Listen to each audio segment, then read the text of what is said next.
विघ्नहर्ता श्री गणेश, श्री गणेश, श्री गणेश।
विघ्नहर्ता श्री गणेश की जय। सुब्रमण्यम कार्तिकेय स्वामी की जय। विघ्नहर्ता श्री गणेश की जय।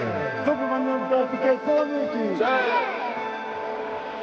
सुरापद्मन की सेना को तो हमने हरा दिया, अब यहाँ का संकट टल चुका है। किंतु भाभी माँ, भ्राता कार्तिकेय के तप को भंग होने से रोकने के लिए भाभी माँ ने विशाल जलधारा को रोक लिया था और अभी भी मूर्छित ही हैं। इस पर तो किसी चीज का कोई प्रभाव नहीं पड़ा, तो फिर स्वर्ग और ना ही इस औषधि के प्रभाव का।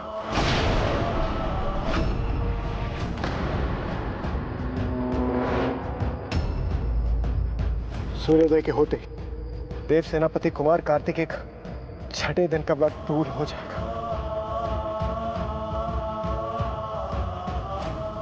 यदि उनकी पूजा पूर्ण नहीं हुई तो तुम्हारा अब तक का त्याग, तुम्हारी सेवा, सब कुछ व्यर्थ हो जाएगा पुत्री, सब कुछ।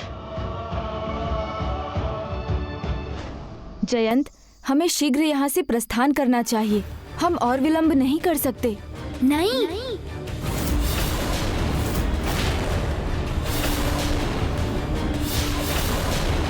मुझे क्षमा करें प्रभु, अपने आराध्य स्वामी कार्तिकेय के दर्शन के लिए तो मैं भी लालायित हूँ, किंतु उसके लिए मैं यहाँ रहकर उनकी प्रतीक्षा करूँगा।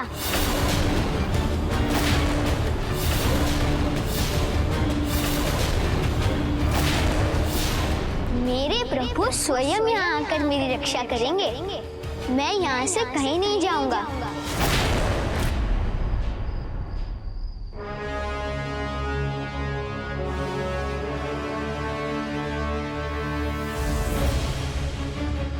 कैसा सर्वनाश हो गया है। देवताओं को देखते देखते उसके मान के प्रतीक, उन देवराज के पुत्र जिस जयंत को हर लाए थे,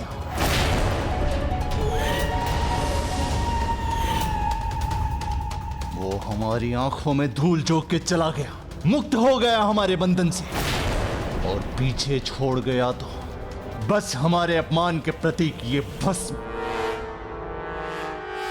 वो निरा बालक जयंत गया तो गया, उसकी चिंता नहीं है मुझे, क्योंकि युद्ध तो अब होकर ही रहेगा, और इस युद्ध में देवताओं का विनाश होगा तो वो भी नहीं बचेगा।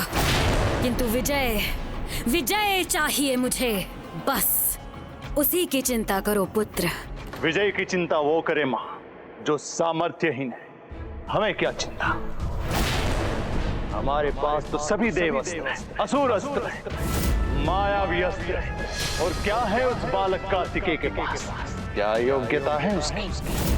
जीवन में किया ही क्या है उसने? जयंत, भ्राता कार्तिकेय की आज्ञा से ही हम यहाँ आए हैं, जिन्होंने तुम्हें मुक्त कराने के लिए एक बड़ी यात्रा की है। जब तुम्हारे पिता तुम्हारे हरण की सूचना लेकर कैलाश पहुँचे थे, तो स्वयं पिताश्री महादेव ने उन्हें तुम्हारे उद्धार के लिए भेजा। सुरापद्मन को परास्त करने हेतु पाशुपतास्त्र प्राप्त करने के लिए उन्होंने पंचभूत शिवलिंग के दर्शन भी किए।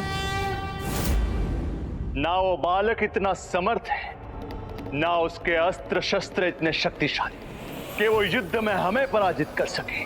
किंतु मुझ में, मेरे भ्राता में और मेरे पुत्रों में उसे हराने की क्षमता है। युद्ध के पूर्व योद्धा अस्त्र शस्त्र और शक्तियां एकत्र करते हैं, किंतु भ्राता कार्तिकेय ने न केवल केदारनाथ और काशी की यात्रा की, अपितु श्री कालहस्ती से अपनी यात्रा आरंभ कर सभी पंचभूत धामों एकांबरेश्वर,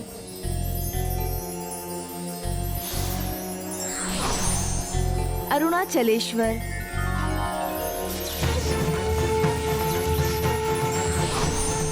चिदंबरम,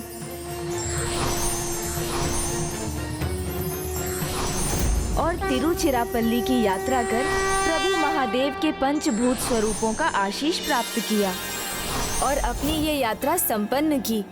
प्रभु महादेव के आशीष से उन्हें पाशुपतास्त्र भी प्राप्त हुआ।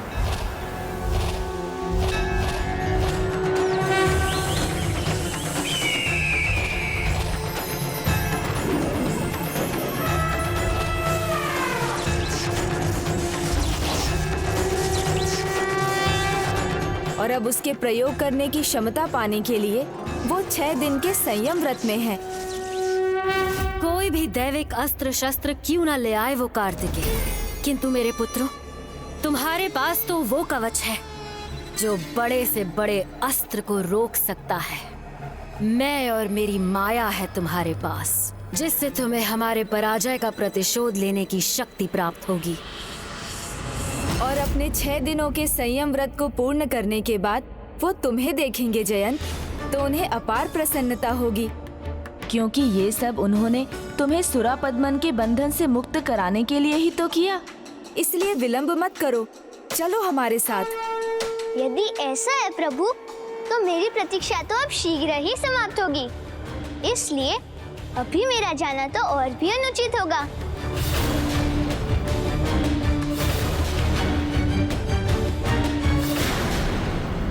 मैं अपने आराध्य प्रभु सुब्रमण्यम कार्तिकेय स्वामी की शपथ लेता हूँ, जब तक वो स्वयं यहाँ नहीं आएंगे, मैं यहाँ से नहीं जाऊँगा।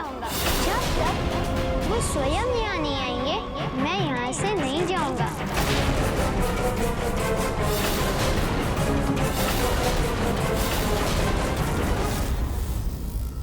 प्रभु, अब हम क्या करें प्रभु? क्या हम भी यहीं रुक जाएं प्रभु? जयंत ने ये कैसी सौगंध ले ली।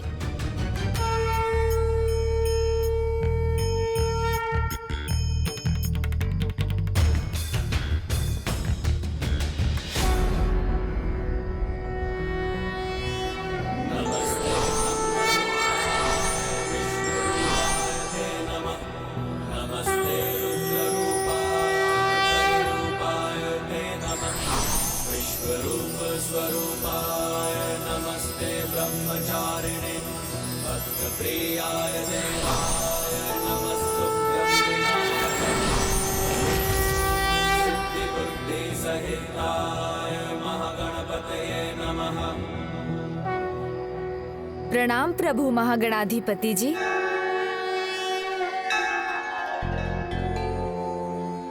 हे विघ्नहर्ता गणेश, जयंत को यहाँ से जाने के लिए विवश मत कीजिए, अन्यथा जो भी अभी तक हुआ है सब निरर्थक हो जाएगा, क्योंकि जयंत को मुक्त करवाना ही कुमार कार्तिकेय के यहाँ आने का एक विशेष उद्देश्य है।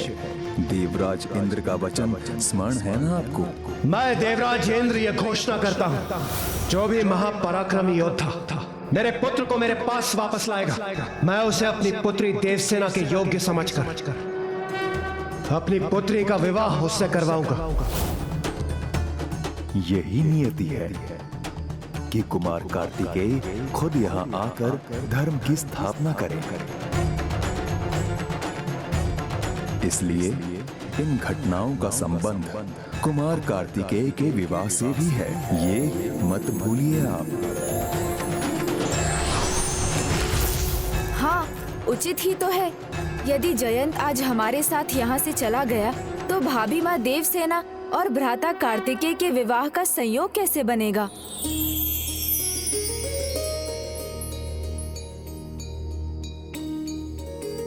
क्या है सत्य है प्रभु? दीदी देवसेना और प्रभु कार्तिकेय का विवाह होगा? सत्य ही नहीं, ये नियति है और पूर्व जन्म में दिया भ्राता कार्तिकेय का वचन भी प्राप्त है उन्हें।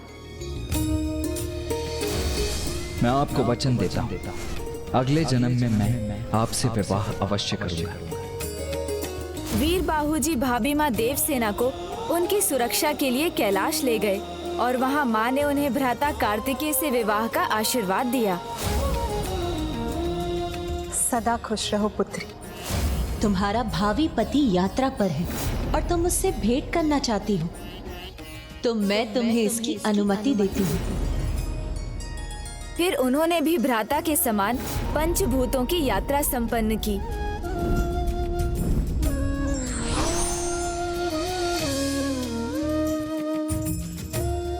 और वहीं पहुंच गईं, जहां भ्राता कार्तिकेय इस समय संयम व्रत में लीन है।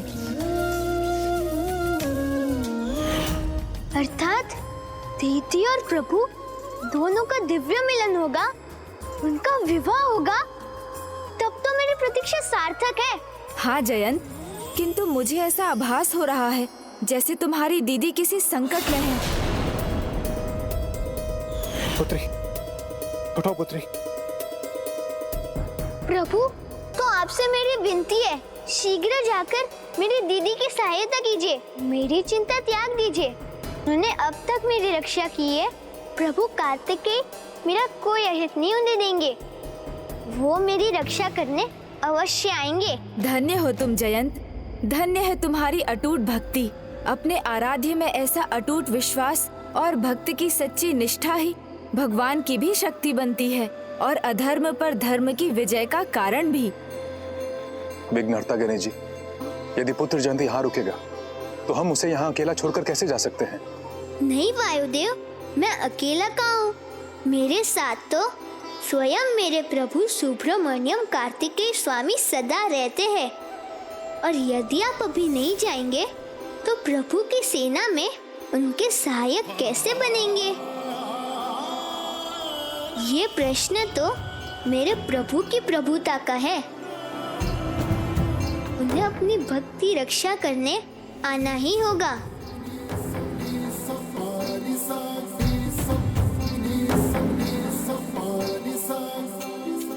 तुम्हारी भक्ति अनुपम है, श्रेष्ठम है। तुम उत्तम भक्ति के उदाहरण हो जयंत।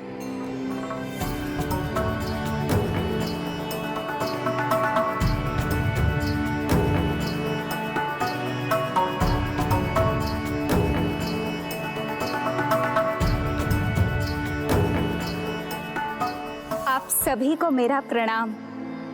और हे विघ्नहर्ता गणेश जी, आपसे मेरी एक अनुरोध है, मेरे प्रभु तक अपने इस भक्त का प्रणाम अवश्य पहुंचा दीजिएगा। अवश्य। और तुम यहाँ जयंत की रक्षा करना अजामुखी।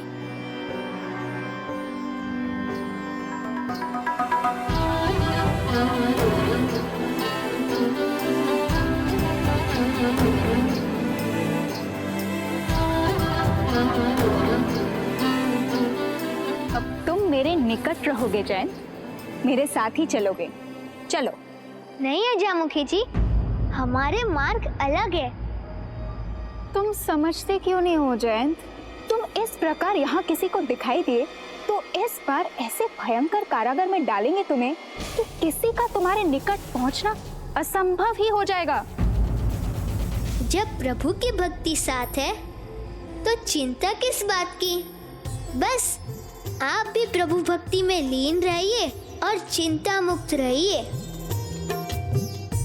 जयंत,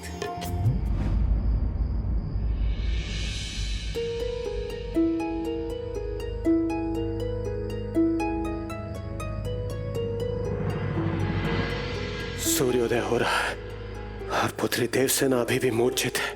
यदि ऐसा ही रहा तो बहुत बड़ा अनर्थ हो जाएगा। इस प्रकार तो देव सेनापति कुमार कार्तिकेय की अंतिम दिवस की पूजा पूर्ण नहीं हो पाएगी, उनकी ये यात्रा असफल हो जाएगी। उनका व्रत भंग हो जाएगा और मेरी पुत्री देवसेना की उसकी सेवा, उसकी निष्ठा, सब कुछ व्यर्थ हो जाएगा। कदापि नहीं, मेरे रहते ऐसा कदापि नहीं होगा देवराज। गणेश जी। प्रभु। प्रथम पूज्य गणेश जी, देखिए ना ये मेरी पुत्री को क्या हो गया। ये मूर्छा से बाहर ही नहीं आ रही। कुछ कीजिए गणेश जी, कुछ कीजिए। जिन्होंने भक्ति और सेवा भाव की सर्वोच्च परीक्षा में सफलता प्राप्त की है, उन्हें भला कुछ कैसे हो सकता है। इनकी मूर्छा तो अभी भंग हो जाएगी, जैसे ही आशीर्वाद स्वरूप इन्हें अपने स्वामी की चरण रज प्राप्त होगी। प्रभु, मैं अभी उनका चरण रज लेकर आया। नहीं मूषक जी, भाभी माँ ने भ्राता की इतनी सेवा की है, तो अब उनके लिए कुछ करने का कर्तव्य मुझे निभाने दीजिए।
भाभी माँ,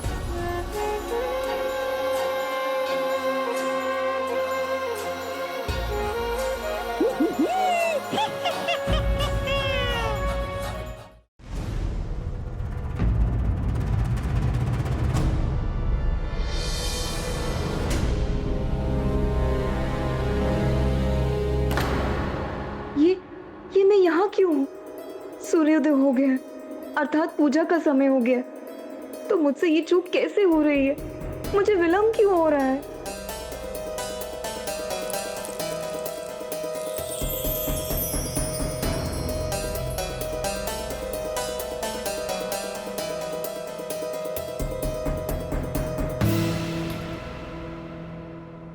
पुत्री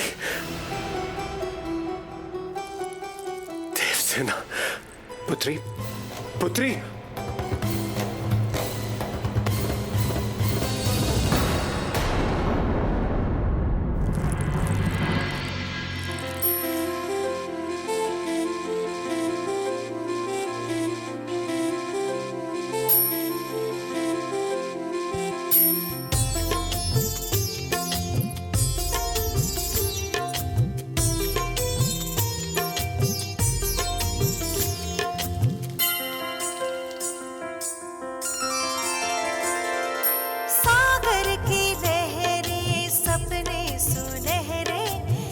क्षण को ठहरे रिश्ते ये गहरे।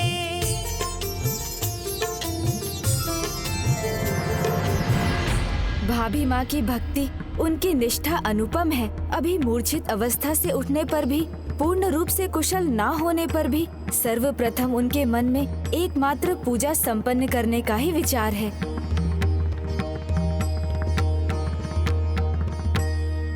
पुत्री देवसेना की स्थिति तो अब नियंत्रण में है, किंतु पुत्र जयंत, वीर बाहु, आप तो मेरे पुत्र की रक्षा करने के लिए, उसे वापस लाने के लिए गए थे ना? पुत्र, कहाँ है मेरा पुत्र? अग्निदेव,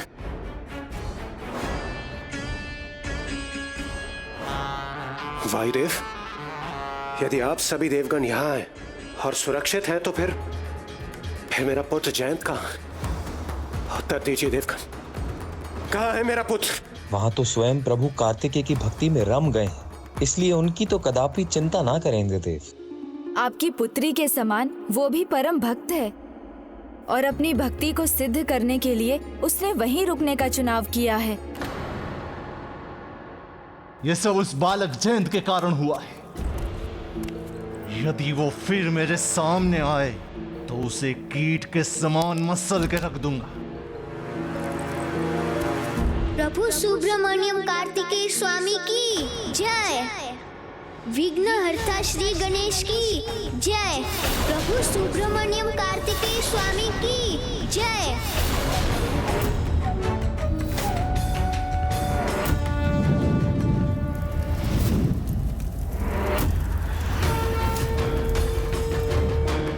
प्रभु सुब्रमण्यम कार्तिकेय स्वामी की जय।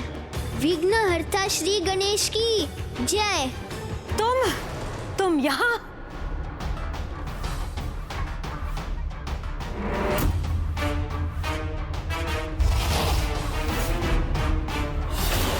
अब आ ही गए हो तो उचित स्वागत के लिए तैयार भी हो जाओ। नहीं ज्येष्ठ। अजमुखी, हट जाओ मेरे मार्ग से। मैं आपको आगे नहीं बढ़ने दूंगी। ये अनर्थ मैं आपको कदापि नहीं करने दूंगी ज्येष्ठ। स्मरण करो, तुमने वचन दिया था कि मेरे आदेश का पालन करोगी।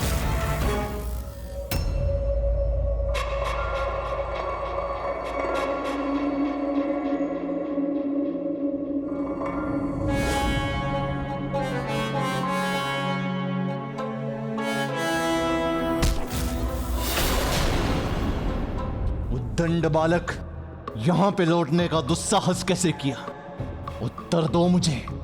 मेरे पुत्र के ऐसे भयंकर अंत के बाद भी तुमने यहां पे आने का दुस्साहस कैसे किया? पुत्र, इससे पूछो कि अन्य देवताओं के साथ यहाँ से गया क्यों नहीं? यहाँ क्यों वापस लौटा है और क्या चाहिए इसे?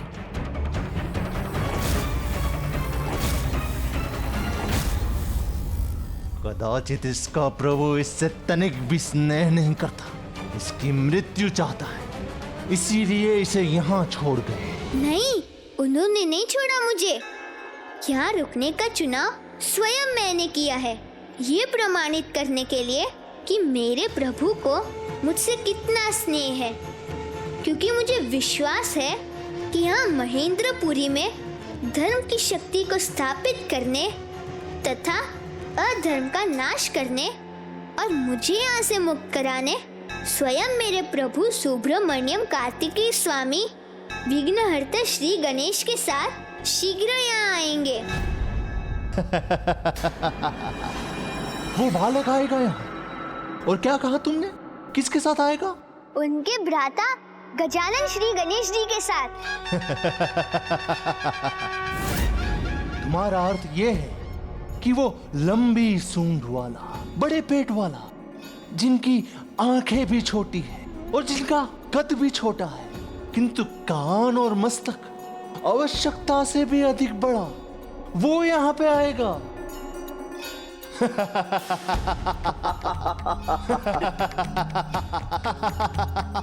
जिनका आप उपहास कर रहे हैं, कदाचित आपने उनको ध्यान से न देखा है न पहचाना है, जबकि आपके नेत्र तो बहुत बड़े बड़े हैं।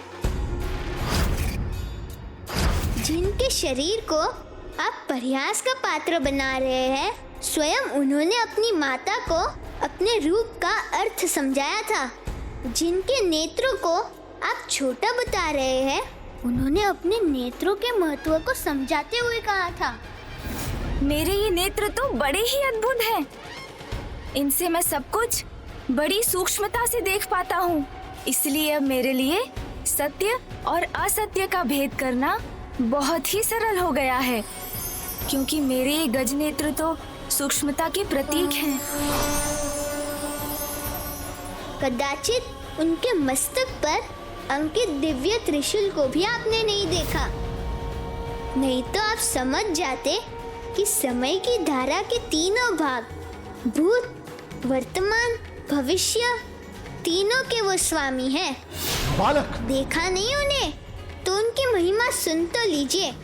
सुनने से तो ज्ञान बढ़ता है, इसीलिए जो अधिक सुनते हैं और कम बोलते हैं वही बड़े ज्ञानी बन पाते हैं, है ना माँ? अब मेरे इन बड़े कानों से तो मैं सब कुछ सुन सकता हूँ, इसलिए मैं भी बहुत बड़ा ज्ञानी बन जाऊंगा ना माँ। तो माँ, मेरे बड़े बड़े कान ज्ञान के ही प्रतीक है ना? उनकी सुन प्रणव शब्द ओम की प्रतीक है, जो अलौकिक परम सत्य का स्वर है। जो बुरा है उसे हटाकर अच्छे को अपनाने में मेरी सहायता करती है मेरी सूंड। इसलिए मेरी सूंड तो अज्ञानता को मिटाकर ज्ञान को ढूंढने की प्रतीक है माँ। इसलिए उनकी सूंड में तो संपूर्ण ब्रह्मांड समा सकता है, और उनका वो विशाल मस्तक, और मेरा ये विशाल गज मस्तक माँ, ये तो बुद्धिमता और ऐश्वर्य दोनों का ही प्रतीक है, क्योंकि गज के मस्तक पर तो स्वयं देवी लक्ष्मी का वास होता है। क्योंकि जो बुद्धिमान है वो तो अपनी बुद्धि से ही सब कुछ प्राप्त कर लेता है ना माँ?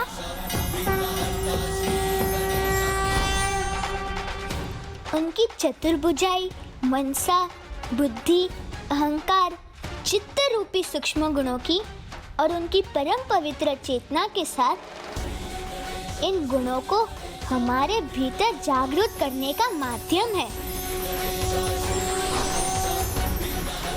और अंत में उनका विशाल पेट इसका प्रतीक है कि जीवन में अच्छा बुरा, सुख दुख सभी को वो अपने भीतर समाकर रखने में सक्षम है, अर्थात वैदिक ज्ञान के गूढ़ रहस्य का सार है।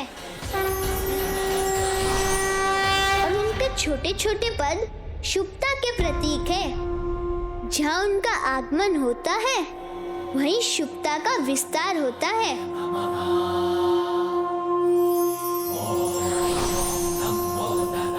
ये है प्रभु श्री गणेश जी की महिमा का परिचय, जो परम ब्रह्म श्री महागणाधिपति जी के अवतार है।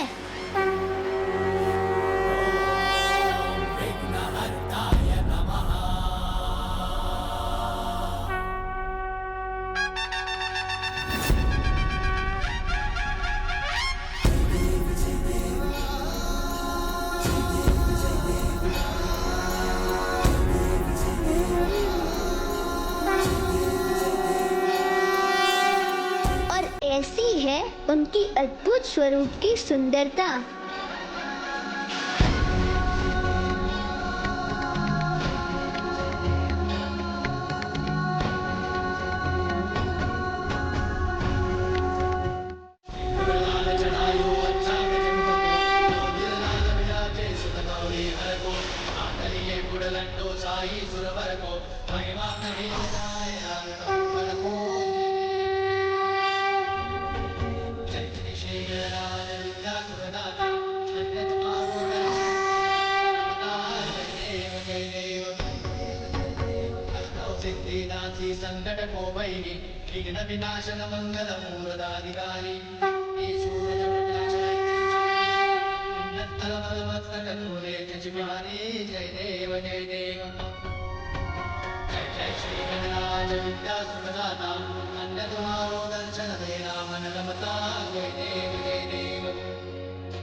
अब तो आप सबको प्रभु श्री गणेश जी के अनुपम रूप का उचित परिचय प्राप्त हो गया। तो अब मेरे साथ कहिए, ओम गण गणपते नमः। ओम गण गणपते नमः। ओम गण गणपते नमः। ओम गण गणपते नमः। ओम गण गणपते नमः। गण गणपते नमः।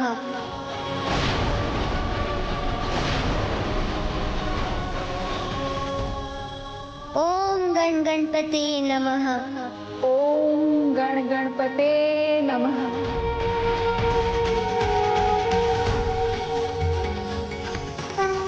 ओम गण गणपते नमः। ये क्या कर रहे हैं? इस तुच्छ बालक की बातों में आ रहे हैं। ओम गण गणपते नमः। बस बस बालक बस, बस बालक बस, बस बालक बस।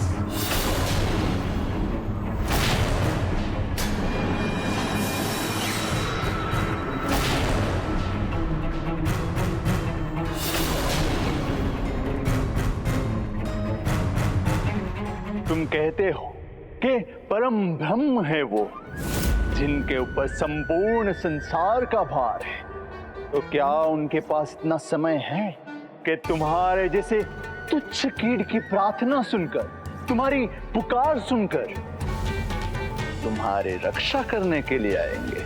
हाँ, वो अवश्य सुनेंगे मेरी पुकार। उनसे किसी का भेद नहीं छिपा, चाहे वो देवलोकवासी हो या साधारण धरतीवासी, जीव बड़ा हो या छोटा, सब उनके लिए समान है। इसलिए वो मेरी भी पुकार सुनेंगे, जैसे उन्होंने एक मेंढक दंपति की सुनी थी और प्रभु का नाम लेने मात्र से उन दोनों का उद्धार भी हुआ। ये मात्र कथा नहीं, प्रभु श्री गणेश जी की लीला है। और अब मैं आपको वही कथा सुनाने जा रहा हूँ।